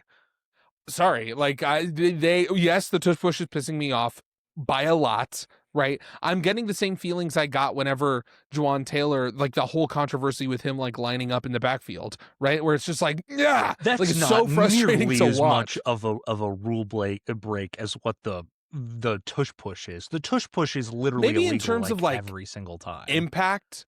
Yeah, true, but okay. Juwan Taylor times it even perfectly every single time. Okay, nope. Well, I know for a fact that he doesn't, because he gets called for it when he doesn't. But anyways, I digress. Yeah, no, but it's not about like timing. It's about where he lines up. Okay. He does it consistently still. The refs just can't call it every time. I blame Chris Collinsworth for that. Chris Collinsworth in week 1 of the week 1 opener against the Lions 2 years ago is literally the reason he was like, that the Chiefs didn't three-peat. What? Let's go, Chris. Anyway, so the Eagles, right, tush push good. They still, again, I talked about it. They have not looked good against zone defense. That's a problem. Yeah. like basically what happened in the game was exactly what I expected. The Rams were able to generate pressure. Their offense looked great, right? Like, and then they just weren't able to, the Rams just, the Eagles made adjustments. The Rams weren't able to match that. And then in the end, they made 2 block field goals to win the game. A win is a win is a win. I give them their credit. They will beat a top 5 team or a top 10 team. Is averaging under 150 passing yards per game. Right. Which, potentially against some teams might be good. This again, and when we're talking about these teams, we have to talk about them like in terms of playoff success. And I'm just nervous about their outlooks in the playoffs. Yeah. Also, their secondary has not nearly looked as good, which is something that we talked about. And then finally, the Bills. The Bills are number 1. The Bills are a great regular season team. This roster is greater than the sum of its parts, particularly on the defense, which is in one sense a credit to Sean McDermott. It doesn't matter unless he, at the very minimum, makes the Super Bowl this season. But in terms of right now, I also don't buy into any of the it was funny because it was the Thursday night game before the craziness of the last week, and since the first 2 weeks of the NFL seemed very straightforward in terms of the results, a lot of the articles in the media hype that I was reading in the Friday and Saturday reactions were like, oh, the Bills, like there was this kind of like faux made up, like the Bills didn't beat the Dolphins by as much as they should have. And it's like, yeah, because they didn't care about the game whatsoever. Like they waltzed into the game and they waltzed out of it. Like, well, it's one of those, there's a few things. The first thing is that any blowout is not going to be like I guess you could say, like, I don't view, like, look at a team and say, like, oh, this is the best team, this is the worst team, therefore it should be a blowout. Like, I think that is just such a simplistic view of understanding NFL Yeah, matchups. yeah, yeah. The other thing too is that, like, what I expected to happen happened, which is like the planned, 15 to 20 plays that the Dolphins had worked. They scored on the first drive. That's not shocking. Yeah. Like, Mike McDaniels is still a really smart offensive I think coach. a lot of it was just like, right? oh, Like, the that's Bills not the didn't problems pull with away the until the Dolphins. end. And part of the reason that they didn't pull away until the end is I- because I don't think, and you could mentally punish them for this, like psychologically, like, oh, they weren't locked in like they should have. At a certain point, when you're the Buffalo Bills and you're playing the Miami Dolphins, I'm not going to hold it against you if you sleepwalk into the first half of a Thursday night football game. Yeah, and I just don't care about how you win. Like, if you win, you win. Yeah, and Especially I don't against know a if I divisional that's a opponent. little Like, extreme, but like your principle maybe it is the is, same. but like, it's okay. So, like, it's not necessarily like, obviously I care how you win, but like what I'm saying is like the box score doesn't tell the whole story of the game. No, the box score also It's doesn't tell a you great that example is Buffalo the didn't Rams Eagles care game. or try. True. Yeah, but like it's the same thing with the Eagles game where it's like, yeah, they scored a touchdown at the end because of a blocked field goal. Like, the game was over. Do you think that those, offensive linemen were going to try to chase down Jordan Davis? Like, no. Yeah, yeah, yeah. Like, Uh, so that's our anyway, 32. yeah. Honestly, I feel like pretty similar, considering that there's 32 teams we're working with here, and the degree of variance is so large. I feel like all in all, we're pretty much in Yeah. lockstep here I for a lot of these teams. definitely have a higher consideration of the NFC West than you. That's probably the biggest Yeah. overall difference. Yeah, for sure. But yeah, no, I like it. I like it. Oh. And yeah, and I think that we did a good job kind of covering the news that happened last week. Other things, we talked about this a little bit. Unfortunately, Nick Bosa out for the season, tore his Yes, ACL. very sad. Hate to see that. But no, overall, it was a weird week. Special teams did it again. This Who was a knew? week that was defined by special teams and close games. So shout out to the special teams coordinators. Now we get to try and deal with the weirdness of week 3 by predicting week 4. Yeah. Uh, Should be fun. I'm ready if you are. Jump right into the week 4 slate. I think let's do it. Let's do it. I'm trying to remember my upset. Oh yeah, I got it. Okay. Okay. Cool. Thursday night football, Seattle at Arizona. Mm-hmm. I have, This is the game. and this was really tough, but it's a home game that swung it for me. I have Arizona. Yeah, this is a really tough one. Obviously, Big deal for both of these teams. This basically, yeah, early. This is this is the early season. Like, okay, are we alive in this division? And that's tough for a week 4 game. Yeah, man, I really want to side with Air. I think I am going to go Seattle. I don't Biggest blame you. reason is just because I think Mike McDonald, like, I just view him so favorably that it's like I'm nervous about the struggles that the offense has shown. That being said, I wouldn't be entirely shocked if we see this kind of like bounce back win with the Cardinals, right? Where we see this situation where, you know what I mean? Like, Arizona's offense really starts clicking. It's a matchup based thing, and I'm nervous about this matchup. What I see swinging this game is that because of Mike McDonald, the Arizona offense still doesn't look that good, but Sam Darnold, it could be like a 2 interception game, and that just swings it. Sure. Yeah, no, absolutely. We have a very early, because Minnesota at Pittsburgh Sunday morning, 8:30 Central, being played in Dublin, Ireland. Yeah. so it's technically at Pittsburgh, but not really. It's in Dublin. It's just marked as a road game, or a home game for Pittsburgh. This is my outright upset alert for Pittsburgh. Minnesota Yeah. are 2.5-point favorites. I have Pittsburgh Wow, I did not notice that. Yeah, I have Pittsburgh outright winning. Yeah. First off, I think that that's a great pick for your upset alert because this is not easy at all. Yeah. Right. Thoughts that are going inside my head. Brian Flores is great. I think he's going to give that Pittsburgh offense a lot of trouble. Yes. Aaron Rodgers is not particularly at this point in his career an anecdote to a good blitz. But on the other hand, we have a Vikings team that isn't inherently dictated by the run.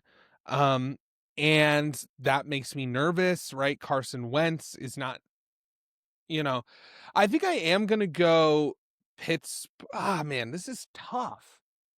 It is. Why are you going with Pittsburgh?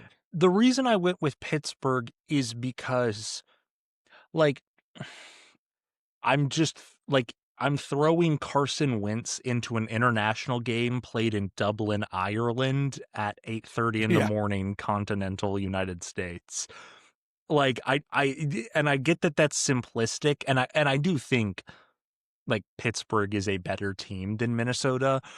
And this also just feels like the type of win where Pittsburgh, it feels like the narrative for Pittsburgh is going to start to heat up, partly because they win this game, because their schedule is easier to start the season.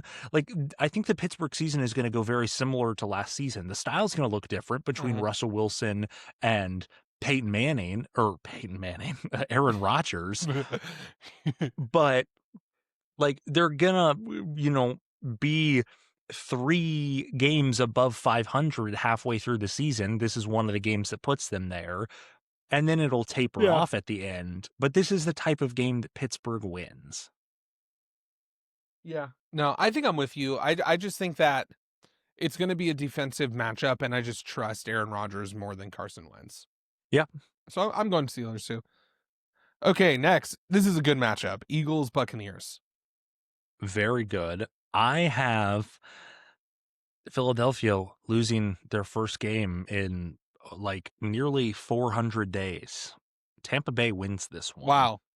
Which I realized I kind of skipped around. I was looking at FanDuel. I actually do have the Eagles in this game. And this is kind of going back to our Super Bowl predictions, where I predicted the Eagles to win within the regular season. And then in an NFC championship, I have the Bucs winning. And so to stay consistent, not much analysis other than that. I'm going with Philadelphia. Okay, I respect that. The next game, Washington at Atlanta. Yeah. This is tough. It is. It's tougher than you would think because, like I said, Atlanta's one of those teams where I'm not, like, they're such a week-to-week team. At the same time, I kind of do just have to go Washington. Yeah. Yeah. Do you know is Jaden Daniels going to be back for this game? I'm pretty positive he is. And also based on this, it's like, Washington is just good enough of a caliber what are you chuckling at? I just noticed that the Bills are playing the Saints. Literally 1 in 32 are going against each other in our power rankings. It's fun. Sorry, go ahead. No, you're good. Washington is just good enough of a caliber of a team to avoid the whirlpool of inconsistency that is Atlanta. And so even if Atlanta bounces back, potentially even covers, Washington's got this one. Yeah, I'm with you. I'm going to pick the Commanders. Okay. New Orleans at Buffalo. Who do you got, Adam? Dude, upset alert. No, it's the Bills. Outright win, upset alert. Yeah, exactly. Dude, I'm telling you, I'm feeling the Saints this week. Our next up is Cleveland at Detroit. Yeah, this is one of the reasons why the Browns was able to beat the Packers is because their defensive line just kind of outright dominated the Packers' offensive line. I don't predict the same type of result, so I'm going with Lions here. Yep.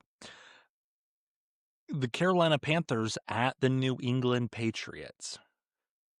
This one's pretty close. I do have the Patriots in a close battle, I think. Um, I think I do think that the Panthers defense is just not that good. Yeah. And so I think that the Patriots will be able to do enough to win. It's in New England as well, so. Yeah, for me, I don't think that the Panthers are going to be able to replicate anything close to what they did last week. It's a mirage. New England being at home, even if they're more down than I thought they would be, New England gets this one. Yeah, for sure.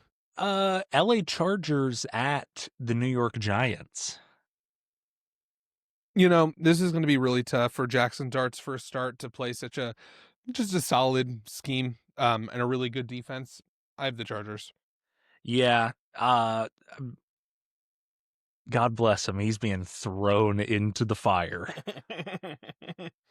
You really would think that they would have waited another week to start. Like, why start him? In fact, let me look up what is the Giants game after this week? The Giants game after this week is the Saints. Why not start him against the Saints? Yeah, that doesn't make a lot of sense. So, anyways, that's a whole other point of discussion. LA wins. Yeah, I have the Chargers. Do have to shout out Khalil Mack. Hope you get better. He's been playing really well this season. So yeah, Tennessee at Houston. That was the least sincere I've ever. I have I wish him the best, but Khalil Mack from the Raiders years, there's some bad blood there. I get it. Okay, Tennessee at Houston. 0-3 teams. This one fighting. This one, I think Houston's going to win. Their defense is good enough that I think they're going to be able to win. This is my upset alert, though. I'm not picking the Titans to win, but I do think they'll cover. It's a 7.5 point spread. And that's one of the biggest reasons why is just because that's a big spread. And I wouldn't be surprised if this was kind of a close defensive matchup with the Texans winning. I think Jeffrey Simmons is going to be able to kind of do whatever he wants against that Texans offensive line. I think that they have enough pieces within their secondary to be able to be successful. And there is actually kind of a part of me that thinks that this could really be somewhat of a, breakout game for Cam Ward. Yeah, this was probably my second option for upset alert. I don't know. Vegas has been very reluctant to give up on Houston. Like, they were favored against Tampa Bay, and now they're favored by over a touchdown against Tennessee. And I get it, Tennessee's bad, but Houston has also looked bad. Like, I don't have complete faith that Houston will be able to score enough points to win by more than a touchdown. Like, they could look in the driver's seat for basically the whole game, and they still win by 7 points, a full touchdown, and Tennessee covers. So I don't think that's a bad pick whatsoever. Yeah. Okay, who's next? Indianapolis at the LA Rams. So this is actually, I think, a sneaky good game. Like, I'm excited to watch this one. Yeah. I have the Rams, right? I think that makes sense. That being said, if the Colts win, I wouldn't be that shocked just based on the matchup. I think I could see a world where the offensive line and the run game is just good enough to the point where they're able to stay in it, and then do something weird happens and they end up winning the game. So I think that this game, it wasn't an easy pick for me, but I just had to go with my gut, and my gut was Indianapolis. Oh, I'm picking Indianapolis to win this game. I know I've been calling this Colts thing a mirage, and this isn't even necessarily my gut telling me that that's incorrect, But I think that LA, one, could be suffering a little bit of a vibes downer from how that game Sure. ended versus Philly. And I also think that this can be one of those weird games where it doesn't affect my opinion of Stafford when healthy that he's good. But this could be one of those weird, like, Stafford only throws for 1 touchdown on like 175 passing yards. Well, and I also wouldn't be shocked. The other thing too is like I could see Stafford throwing a few interceptions. Just because, like, Yeah. the one, like, Lou Anarumo, again, like, I feel like Lou Anarumo is a great defensive coordinator. He runs an incredibly complicated scheme because he runs an amalgamation of all of the, like, most effective schemes there are in very unique ways. Another reason why is because of his ability to make complete drastic changes to a defensive philosophy and scheme at halftime. Yeah.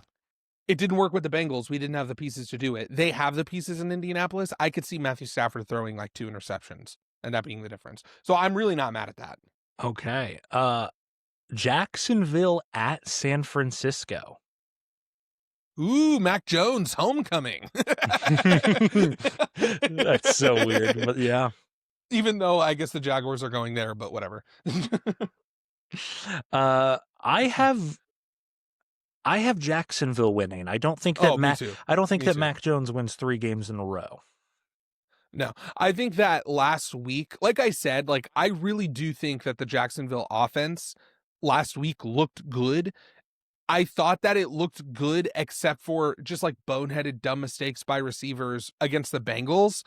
It's just it was against the Bengals, so I didn't really hold that highly. Against the Texans, that's a different story. And so I think that Liam Cohen is a good enough coach to be able to scheme up Yeah.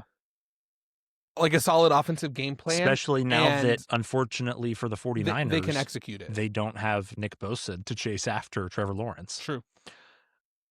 The next game, which is Baltimore at Kansas City, though This is tough. Kansas City is the road team, it feels like by the way that you talked about these two teams in our power ratings, this pick should be easy enough for you. Is it?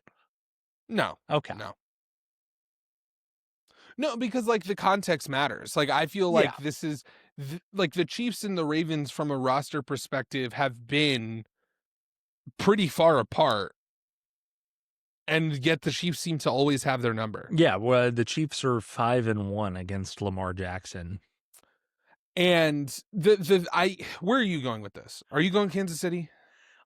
I really debated this. I am going Kansas City. I'm weighing 1, the fact that Xavier Worthy will be back. I'm weighing 2, the fact that it's at home. And I'm weighing 3, the fact that I think that the Kansas City defense is built to play against this type of offense. Yep. Well, and we've talked about this before. Lou Anarumo just seems to have Lamar Jackson's number. And it makes sense. Like his ability to dial up these like crazy blitz packages has shown to be effective against Lamar Jackson. The biggest reason I'm going with Kansas City here, though, is because I think that historical precedent matters. I also think that last week Lamar Jackson looked uncomfortable. Yeah. Where outside, it's funny enough because like the passing game looked really good. When he decided to take off, it looked really good. But when he decided to he hesitated enough that this is not the matchup that I see Lamar Jackson being able to make this comeback, if that makes sense, and kind of settle back in.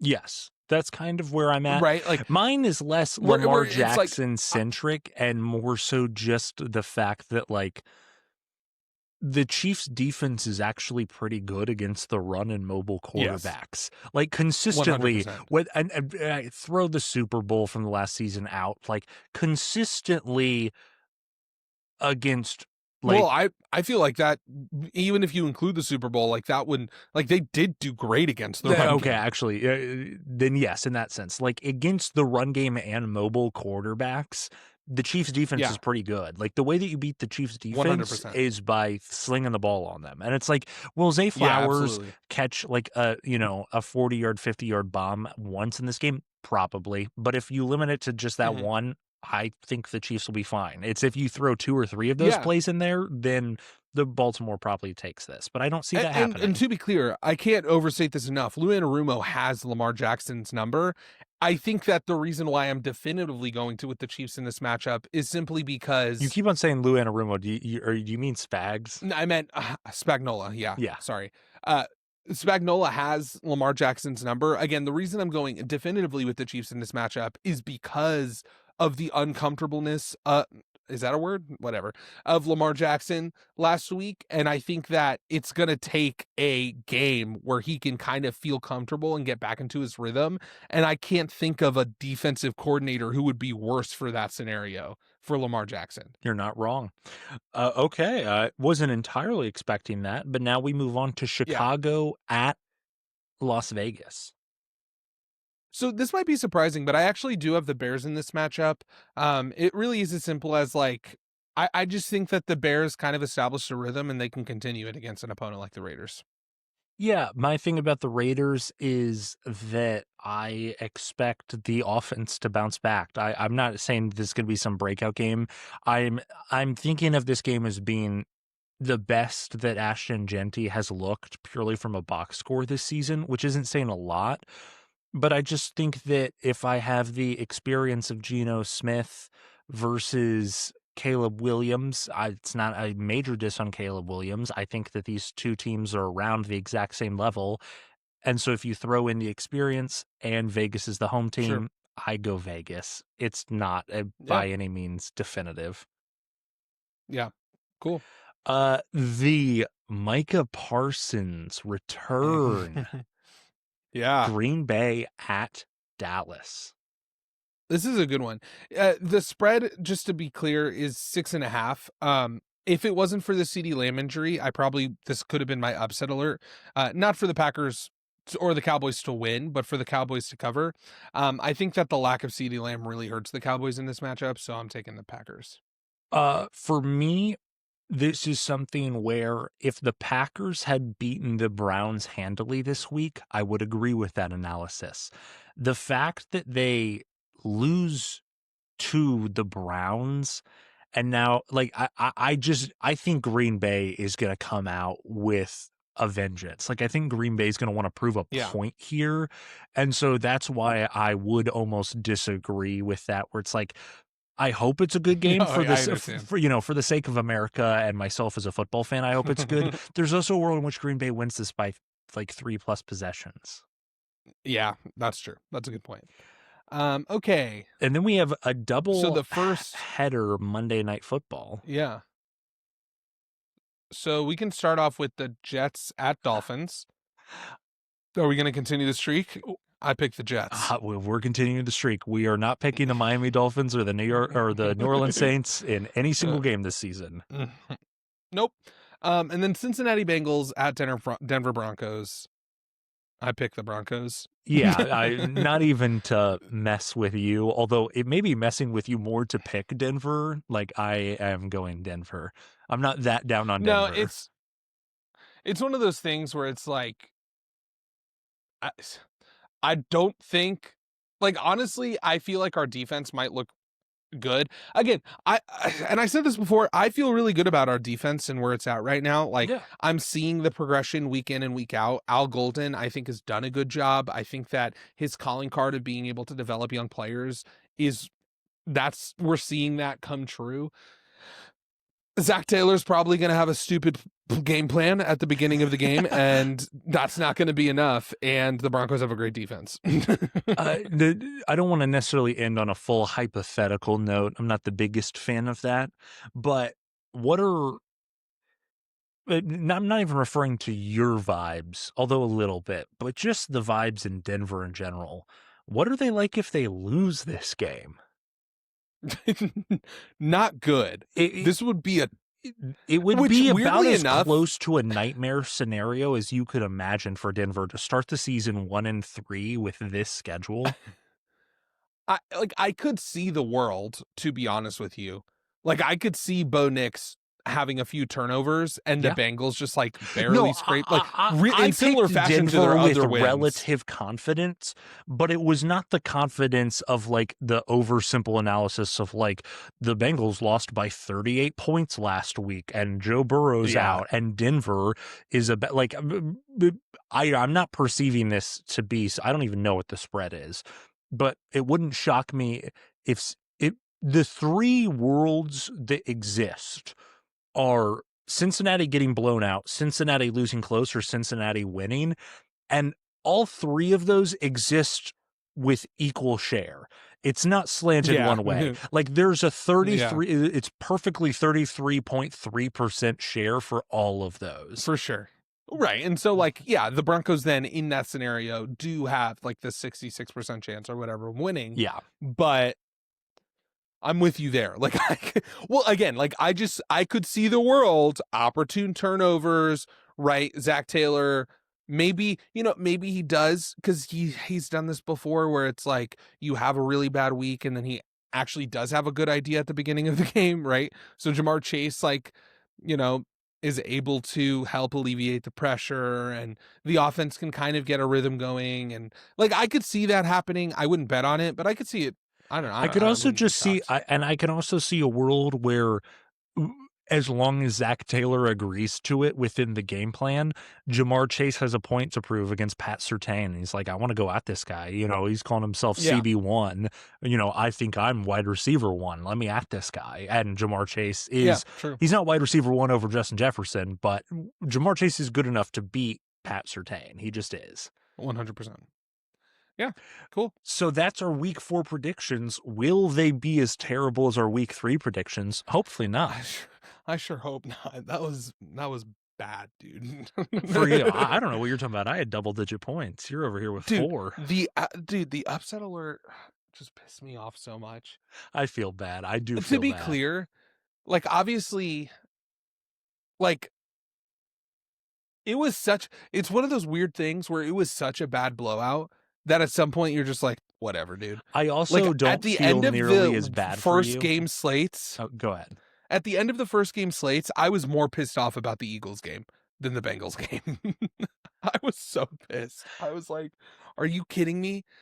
But whatever, dude. I can't feel as bad for you knowing that in week 2 you got the automatic free 3 points that was the Buccaneers beating the Texans because for some reason the Buccaneers were 2.5 point underdogs. Dude, shut up. That's just good research. No, it is. It is good research. I again, as we discussed when it was in the moment, I was shocked that was the spread. I thought I must have misread it in the moment and figured Buccaneers were favored by 2.5.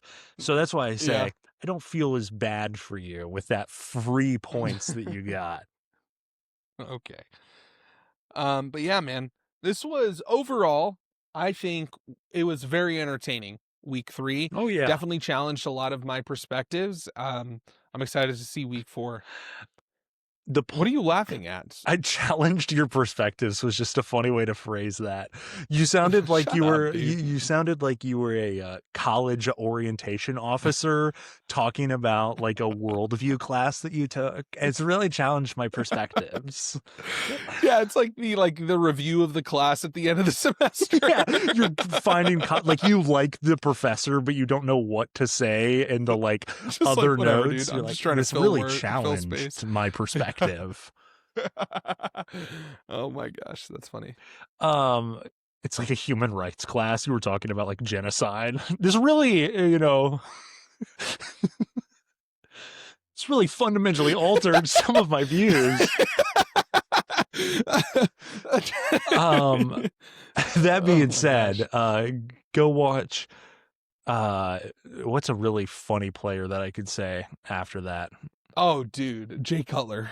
Oh, Jay Cutler. Oh, Jay Cutler. Jay Cutler. Have you seen that video, right? Everyone and their mother has seen that video. Oh my gosh, it's such a good one. Alshon, look out! It's a missile. That kills me every time. I'm looking up that video after this and watching it. It gets me every time. So go watch that video and then go watch Jay Cutler highlights. Yeah, absolutely. And also, subscribe, like, comment, do all the things, because we're out here grinding. Yeah. Adam and I specifically are grinding. We are grinding. Yeah, that's where my mind went to. And if you like that, then definitely subscribe. We'll be starting a second channel. Whoa! All right, man. Well, peace, guys. Peace.